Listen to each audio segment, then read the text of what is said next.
नमस्कार, मी अंगणवाडी सेविका नरोडे वस्ती. आज तुमच्या समोर सप्टेंबर महिन्यामध्ये पोषण माह 2024 या कार्यक्रमाअंतर्गत विभाग दैठण आमच्या श्री प्रमुख पाहुणे म्हणून आलेले आहेत श्रीमती राठोड मॅडम. तसेच या कार्यक्रमासाठी उपस्थित आहेत स्तनदा माता आणि गरोदर माता.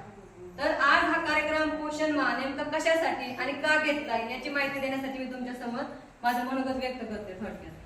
तर हे पहा, आम्ही या ठिकाणी काही चित्र काढलेले आहेत आणि काही संदेश देऊ पाहतो की प्रत्येक महिलांना काहीतरी संदेश दिला पाहिजे. कारण दर महिन्याला आम्ही पोषण माह साजरा करत असतो, तर या गावात तर त्या गावात. पण या मागचा उद्देश काय, याचे ध्येय काय, हे कशासाठी करायचं, कोणासाठी करायचं आणि कुठपर्यंत करायचं आणि का करावं असं शासनाला वाटलं. आणि आपल्या मोदी साहेबांनी समजा मोदी सरकारने काय सांगितलं की पोषण माह दर महिन्याला पोषण माह सुरू करा आणि जो काही पोषण माह केला, जो काही कार्यक्रम केले ते तुम्ही इंटरनेटच्या स्वरूपात शासनापर्यंत पोहोचण्याचं काम करा.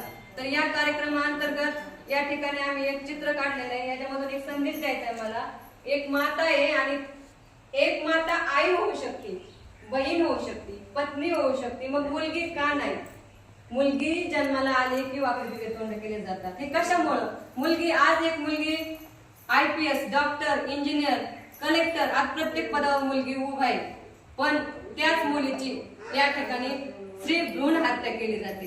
मुलीचा गर्भ चेक केला जातो, सोनोग्राफीद्वारे मुलींना चेक केलं जातं, गर्भ निदान केलं जातं आणि मुलीचा जर गर्भ असेल तर त्या ठिकाणी काय केलं जातं?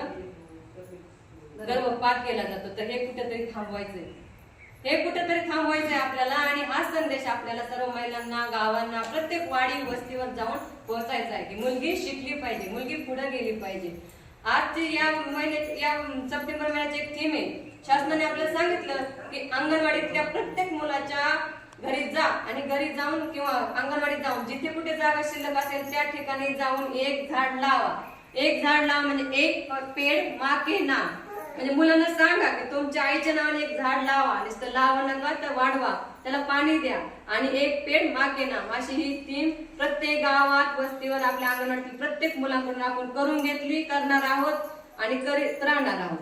तर यानंतर या ठिकाणी हे पहा, आजच्या जमान्यात मुलांना Maggi, noodles, fast food, junk food हे खाण्याची आवड आहे. तर हे आपल्याला पहा, मला खाऊ नका. मग काय खा? तर हे बघा, इथं पोषणात आपण मुलगी दिलेली आहे. तर त्या पोषणामध्ये आपण दिलेलं आहे डाळ, मटकी, कडधान्य, फळे, भाज्या, अशा विविध प्रकारच्या हिरव्या पालेभाज्या. हे पहा, ही मुलगी चाललेली बाजारला आणि तिच्या डोक्यावर पहा काय काय आहे. हे सगळे पौष्टिक फळ आहेत. तर हे खाऊ नका, हे खा. म्हणजे या मुलीने आपला एक छानसा संदेश या चित्रातून दिलेला आहे. त्यानंतर पहा, या आहे स्तनदा माता. आता स्तनदा माता आपल्याकडे आल्या, पण आपण त्यांना काहीतरी सांगायला पाहिजे का नाही? तर त्यांना आलं बसवलं. आपण दर 6 महिन्याला बाळाचा काय करतो? काय करतो? अर्धवार्षिक वाढदिवस. आणि त्यांना काय देतो? एक वाटी चमचा. का बरं देत असेल तो वाटी चमचा? वरच्या आहाराची सुरुवात करायची. आधी कशी करायची? वाटी चमच्याची. आणि वाटी चमच्याने सुरू करून मग त्या बाळाला वाटीने हळूहळू मग आहार वाढवत जायचा. पण तो आहार काय द्यायचा हे आपल्याला कशातून द्यायचंय? आता 6 महिन्याचं बाळ तर आपल्या अंगणवाडीत येत नाही. मग आपल्याला काय करावं लागतं? ग्रहभेट द्यावं लागते. बाळ जन्मल्यानंतर पण आपण ग्रहभेट देतो, बाळाचं वजन घेतो. बाळाचं जन्मतं वजन किती पाहिजे? किती पाहिजे? तुम्ही किती मोठे आहेत? किती पाहिजे? 2.5 किलोपेक्षा जास्त. 2.5 किलोपेक्षा जास्त पाहिजे. आणि उंची किती पाहिजे? लांबी असते ना छोट्याची, उंची असते 2 वर्षाची बाळाची लांबी असते आणि 2 वर्षा पुढच्या बाळाची उंची असते.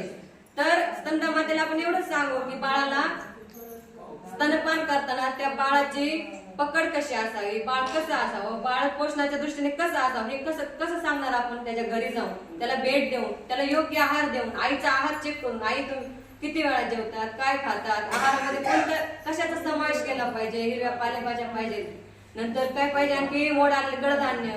तसेच तिने बाळाला वेळोवेळी म्हणजे दर 2 तासाला बाळाला भूक लागलेली कधी कळते? आपल्याला सांगितलं ना आरंभामध्ये.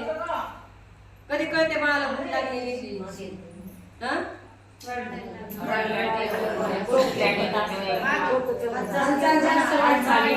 हालचाल बाळ रडतं किंवा आईचा पदर ओढतं आहे की नाही? नंतर हात पाय इकडे तिकडे बघतं, वगैरे घेऊन जातं.